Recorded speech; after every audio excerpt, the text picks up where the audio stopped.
và con chiều một cái day bạn đưa áo sự bất no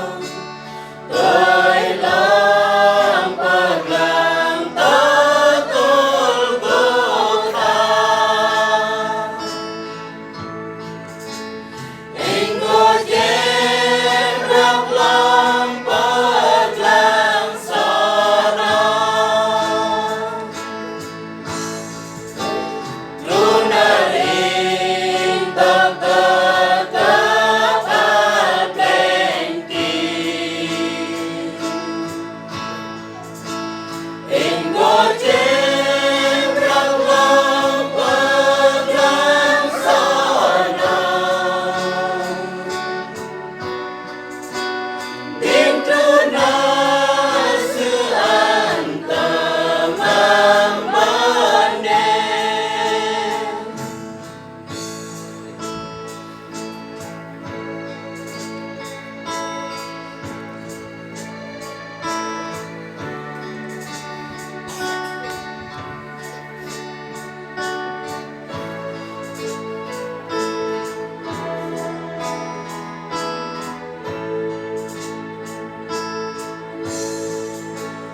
Lòng bạc lòng so to nó bên cờ phàm cờ ngã lơ cờ đông lớn ra cả để in bờ bờ và bộ lòng bạc lòng so Giêsu chỉ lời ba ma bang an ham ba lòng kai anh có chết rắc lòng ba gan sa nó luôn ở in tâm ta ta bên kia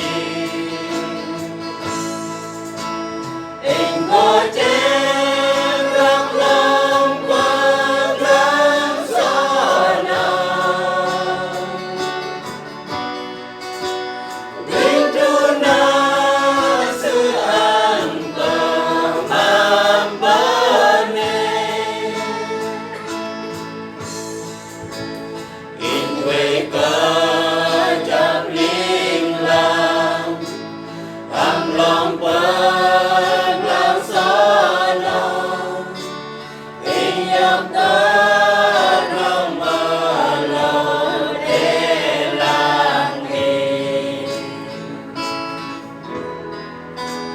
Chúa này Giêsu Chúa ta in tớ nam in tớ lên